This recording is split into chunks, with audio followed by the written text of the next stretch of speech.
গতকাল যে নারকীয়ভাবে আন্দোলনরত শিক্ষার্থীদের উপরে গুলি চালিয়ে পয়েন্ট ব্ল্যাঙ্ক সামনাসামনি থেকে গুলি চালিয়ে হত্যা করা হলো ছাত্রদের, কয়জন শিক্ষার্থী নিহত হয়েছে। আমরা আজকে বাংলাদেশের জনগণ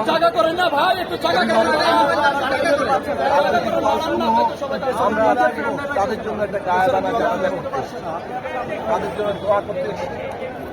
এই পুলিশ গায়েবানা জানাজাও করতে, এবং এইটাই বাংলাদেশের বাস্তবতা দাঁড়িয়েছে।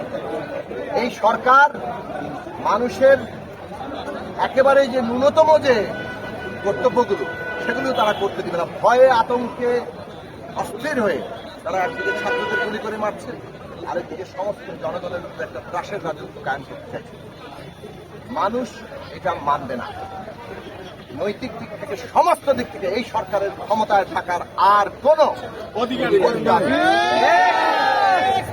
একটা ভোটবিহীন সরকার রাষ্ট্রশক্তি ব্যবহার করে জনগণের সমস্ত অধিকার কেড়ে নিচ্ছে।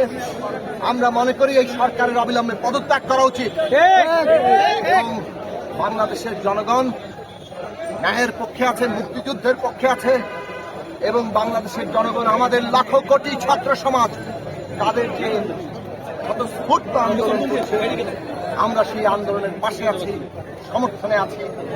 আমরা তাদের উপর যে অত্যাচার হচ্ছে সেই অত্যাচার থেকে ছাত্রদেরকে বাঁচানোর জন্য, আজকে বাংলাদেশের জনগণের উপর যে অত্যাচার হচ্ছে তাদের জনগণকে বাঁচানোর জন্য, পুরো দেশ বাঁচানোর জন্য বাংলাদেশের সমস্ত জনগণকে আমরা রুখে দাঁড়ানোর আহ্বান জানাই।